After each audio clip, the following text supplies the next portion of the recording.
और आप लोग ये देख रहे हैं आज की जो है समूह बता रहा है, हरदोई की जो है आपके आशीर्वाद से आप लोग जो है दोनों सीटें जितवाने का काम कर रहे हैं और माननीय राष्ट्रीय अध्यक्ष के नेतृत्व में इंडिया गठबंधन की सरकार बनने जा रही है।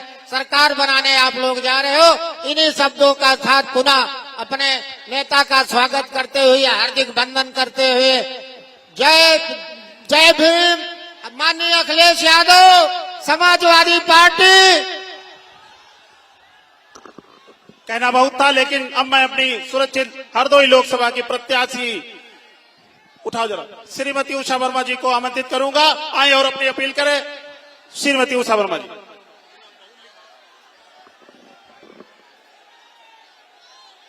आज यहाँ सांडी के इस लकपेड़ा मेला के इस बाजार में हमारे बीच में हमारे समाजवादी पार्टी के राष्ट्रीय अध्यक्ष जी का मैं बहुत बहुत स्वागत अभिनंदन करती हूँ। हमारे बीच में हमारी इस महारैली की शान को बढ़ाने के लिए हमारे पूर्व जिला, हमारे सभी अध्यक्ष, सभी पूर्व विधायकगण, सभी लोगों का हार्दिक स्वागत अभिनंदन करती हूँ। और हमारे सामने हमारे सभी भाग्य विधाता और मेरे सभी यहाँ पर आए हुए सभी बुजुर्गों, सभी भाइयों, हमारी मातृ शक्ति के रूप में हमारी माताएं, बहनें और सभी प्यारे बच्चों से मैं अपील करना चाहती हूँ कि आप लोग हमारी मदद करने के लिए आए हैं, समाजवादी पार्टी की मदद करने के लिए आए हैं, तो मैं आप लोगों से अपील करना चाहती हूँ कि आप लोग शांति से हमारे राष्ट्रीय अध्यक्ष जी की बात आप लोग सुन लें। मैं सभी लोगों से निवेदन करना चाहती हूँ, क्योंकि इधर साउंड सिस्टम भी लगा हुआ है, वो टूटना नहीं चाहिए। आप लोगों से मैं बहुत बहुत निवेदन करना चाहती हूँ कि आप लोग शांति से अपना सब लोग हमारे राष्ट्रीय अध्यक्ष जी की बात सुने। आप सभी लोग जानते हैं कि हिंदुस्तान की सबसे बड़ी पंचायत लोकसभा का चुनाव है और हमारे सभी नेताओं ने आप लोगों को बताया कि चुनाव को जीतना क्यों जरूरी है। आज बीजेपी के लोग कह रहे हैं कि अगर वो 1/3 सीट जीत गए तो हमारा भारत का संविधान खत्म कर देंगे, हमारा लोकतंत्र खत्म कर देंगे। आज आपकी जो लड़ाई है ये भारत को, संविधान को बचाने की लड़ाई है, ये लोकतंत्र को बचाने की लड़ाई है।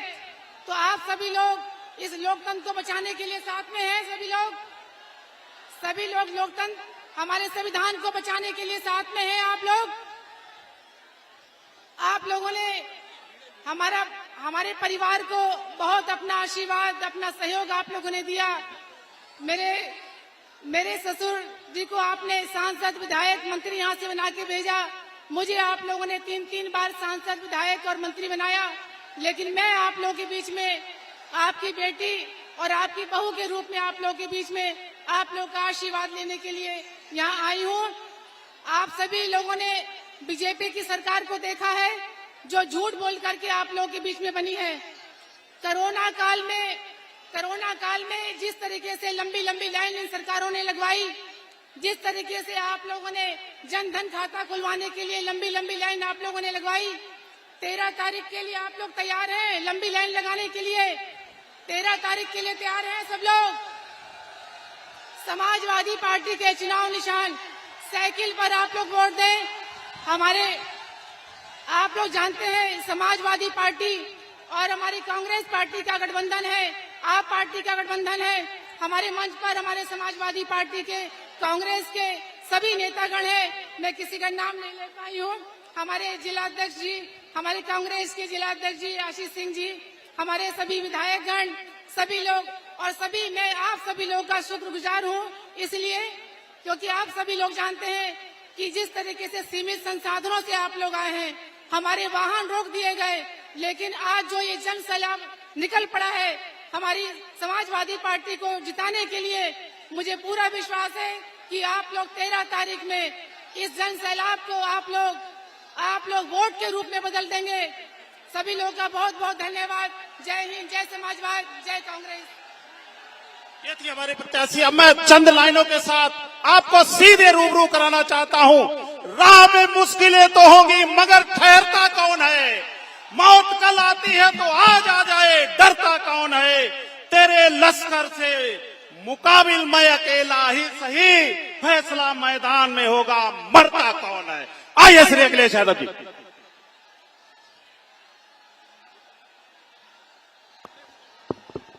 केवल प्रत्याशी, आप सभी लोग बैठ जाएं, वहां कोई नहीं, केवल प्रत्याशी प्लीज, केवल प्रत्याशी, केवल प्रत्याशी।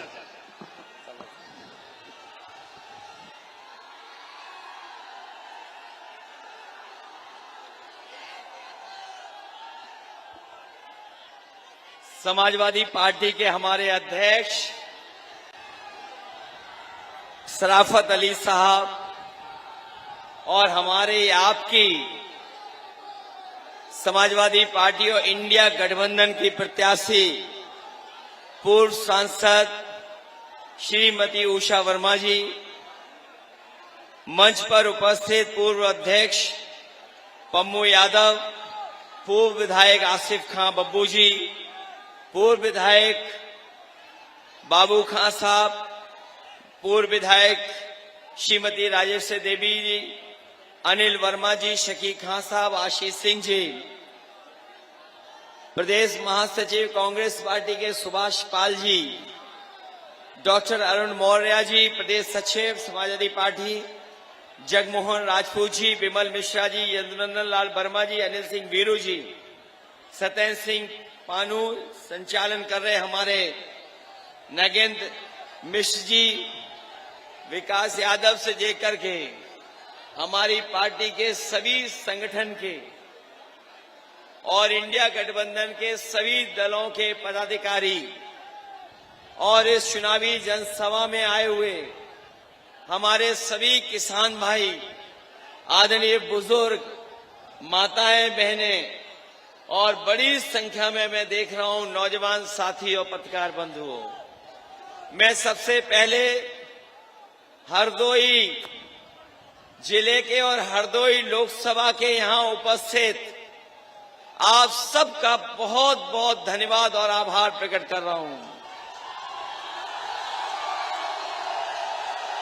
इस ऐतिहासिक बाग में जहां चारों तरफ हमें बहुत पुराने पेड़ दिखाई दे रहे हैं, वहीं मैं देख रहा हूं मंच के चारों तरफ मेरे सामने जहां आखिरी तक मैं देख सकता हूं, जो ऊपर बैठे हुए हमें दिखाई दे रहे हैं, सफेद गमछे में सबसे आगे दिखाई दे रहा है, वो पीछे और बाईं तरफ जो ट्रॉली तक पे खड़े हैं, पीछे बसों तक और ट्रॉली से सफेद टोपी पहन करके हाथ दिला रहे हैं, और दाईं तरफ मैं देख रहा हूं आखिरी तक ये चारों तरफ हमें लोगों का समुद्र दिखाई दे रहा है, लोग ही लोग दिखाई दे रहे हैं, जन समर्थन दिखाई दे रहा है, और ऐसा लग रहा है कि हरदोई के लोगों ने इस बार न केवल उषा वर्मा जी को जिताने का मन किया है, बल्कि रिकॉर्ड मतों से जिताने जा रहे हैं। आज सुना है हरदोई में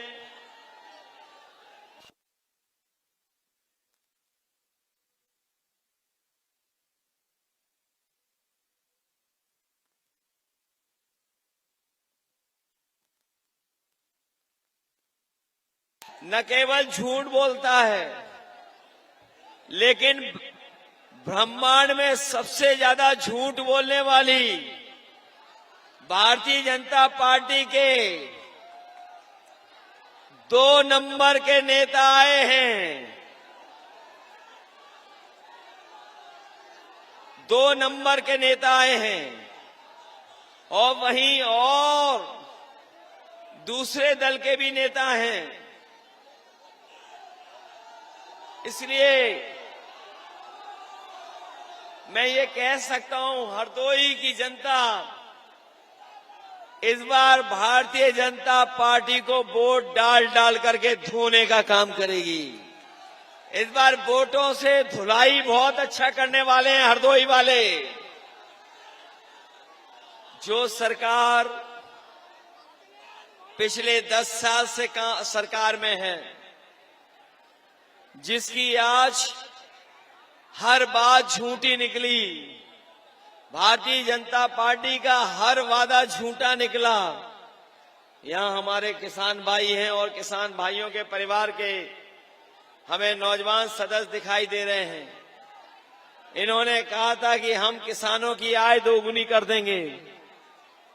इधर 10 साल में जो महंगाई बढ़ी है, हमारे किसानों की लागत जो बढ़ गई, डीजल पेट्रोल महंगा हो गया और हर जरूरत की चीज महंगी हो गई, कीटनाशक दवाइयां महंगी हो गई। हमारा किसान अपना पसीना बहा करके, मेहनत करके, पूरी लागत लगा करके जब फसल तैयार कर रहा है, न उसे फसल की सही कीमत मिल रही है और न ही हमारे किसानों की आय दोगुनी हो पाई। बताओ किसान भाइयों, बीजेपी ने आपसे झूठ बोला कि नहीं बोला कि आय दोगुनी हो जाएगी? किसानों को धोखा दिया और जब कर्ज माफ करने की बात आई तो बड़े बड़े उद्योगपतियों का कर्ज माफ कर दिया और जो नियम बनाया कर्ज माफी का, वो कर्ज माफी का नियम ऐसा बनाया कि जिसने भी 5 करोड़ से ऊपर बैंकों से कर्ज लिया उसका कर्ज माफ होगा। 5 करोड़ से ऊपर वालों का कर्ज माफ कर दिया। लेकिन हमारे गरीब गांव में रहने वाले लोग, किसान भाई, जो केवल लाखों में और हजारों में लोन लेते हैं, लाखों में केवल कर्ज है उनके ऊपर, वो माफ नहीं सरकार ने किया। मैं आपसे कह के जा रहा हूं, दिल्ली में इंडिया गठबंधन की सरकार बनेगी तो जिस तरीके से 16 लाख करोड़ बड़े कारोबारी उद्योगपतियों का इन्होंने कर्ज माफ किया है, लाखों रुपए जो हमारे किसान ने कर्ज लिया है बैंकों से, वो कर्ज माफ करने का काम भी इंडिया गठबंधन में समाज सरकार में होगा। पैदावार को लेकर के हमारे किसान को अभी जो भाव मिलना चाहिए नहीं मिल पा रहा है। इंडिया गठबंधन ने तय किया है कि हम अपने किसानों को लाभकारी मूल्य देने के लिए, उनकी आर्थिक स्थिति को अच्छा करने के लिए कानूनी अधिकार एमएसपी का देकर के अपने किसानों को खुशहाल बनाने का काम करेंगे।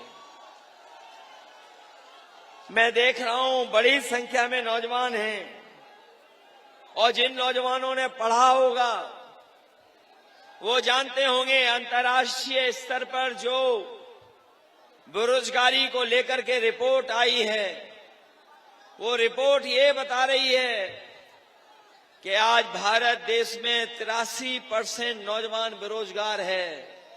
उसके पास नौकरी नहीं है, वो काम करना चाहता है लेकिन रोजगार नहीं है।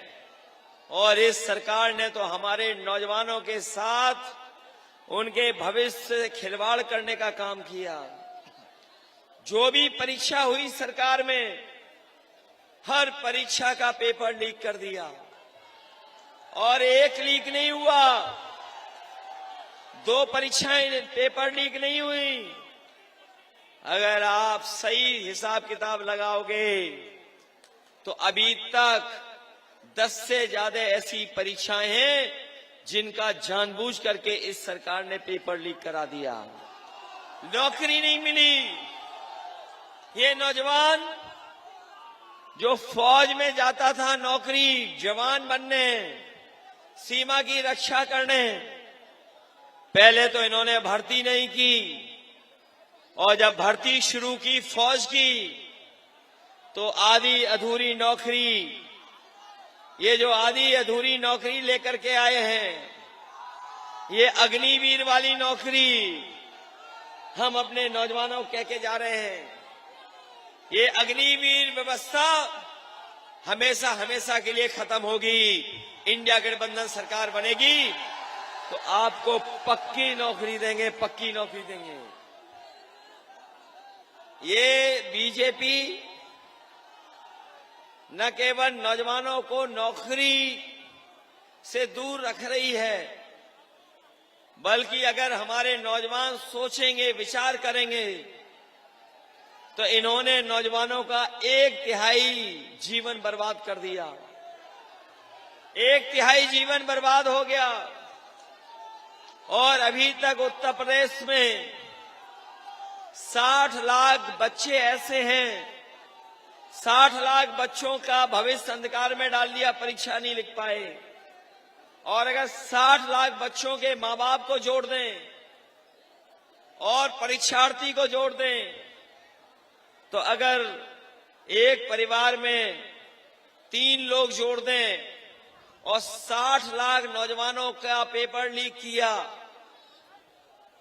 तो अगर हम गुणा दे दें 60 लाख का 3 से, तो 1 करोड़ 80 लाख होते हैं।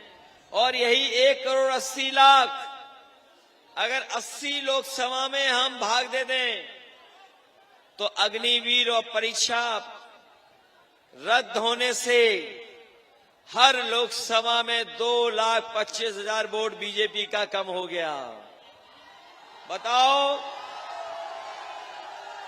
जब 2,25,000 लोग इनके खिलाफ खड़े हैं, तो बीजेपी कैसे बच पाएगी? यहां के सांसद कैसे बच पाएंगे? और अभी तो हमने उन लोगों को नहीं जोड़ा जिन्होंने वैक्सीन लगवाई। बताओ, वैक्सीन लगवा के आपके जीवन को खतरा पैदा कर दिया कि नहीं कर दिया? ये बीजेपी वाले जबरदस्ती वैक्सीन लगवा रहे थे। ये हमारे प्रशासन के लोग हैं, पुलिस वालों को तो और जबरदस्ती लगवा दिया। ये कोई नहीं छूटा वैक्सीन लगाए बिना। जब ये सर्टिफिकेट देखेंगे, बताओ, सर्टिफिकेट देख करके बीजेपी के खिलाफ वोट डालने जा रहे हैं कि नहीं जा रहे वैक्सीन वाले? और सुनने में आया है कि जो वैक्सीन के सर्टिफिकेट बने थे, उसमें से दिल्ली वालों ने अपनी फोटो हटवा ली। दिल्ली वालों की फोटो हट गई। और जो लोग कहते हैं वो डबल इंजन की सरकार, आपने हरदोई शहर में बड़ी बड़ी होर्डिंग देखी होंगी। उस बड़ी बड़ी होर्डिंग में एक डबल इंजन का एक इंजन पहले से ही गायब है। और जो होर्डिंग लगी हैं, जो बड़ी बड़ी होर्डिंग लगी होंगी हरदोई में, उसमें जो इंजन यहां का खटारा हो चुका है पिछले कई साल से, 5 साल से, उसकी तो तस्वीर भी नहीं है। बताओ, होर्डिंग में क्या तस्वीर है क्या? जो लोग ये सपना देख रहे हैं संविधान बदलने का, इस बार हरदोई के लोग उन्हें बदल देंगे और सरकार से हटा देंगे। बताओ, संविधान बचाओगे कि नहीं बचाओगे? ये संविधान बचाने का चुनाव है कि नहीं है? ये समुद्र मंथन आपने पढ़ा होगा। ये समुद्र मंथन की तरह संविधान मंथन का समय है। समुद्र मंथन जैसे हुआ था वैसे ही संविधान मंथन होने जा रहा है। एक तरफ वो लोग हैं जो संविधान को खत्म करना चाहते हैं, संविधान के भक्षक लोग हैं, और वहीं हम वो लोग हैं, सब लोग जो संविधान की रक्षा करना चाहते हैं, संविधान को बचाना चाहते हैं। और संविधान जो बाबा साहब भीमराव अम्बेडकर जी ने दिया, ये हमें अधिकार दिलाता है, ये हमें सम्मान दिलाता है। ये संविधान हमारी संजीवनी है। संविधान हमें नौकरी दिलाता है। ये संविधान हमें आरक्षण दिलाता है। ये लोग हमारे आरक्षण को खत्म करना चाहते हैं। ये लोग कहते हैं कि आरक्षण हम नहीं खत्म करेंगे। मैं उनसे पूछना चाहता हूं,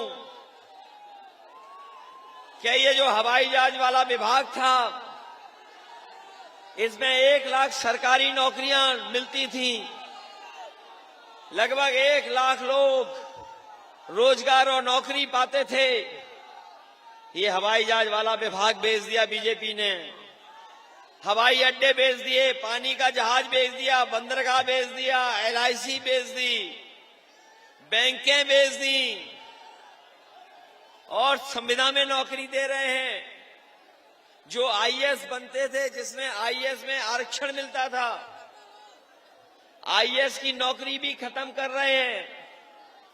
विदेशों से जो पढ़ रहे हैं, विदेशों में जो नौकरी कर रहे हैं, उन्हें लेटरल एंट्री के बहाने IAS बना रहे हैं। और वही लेटरल एंट्री करने वाले जो IAS बने हैं, वो बड़े बड़े घोटाला कर करके भारत छोड़ के जा रहे हैं।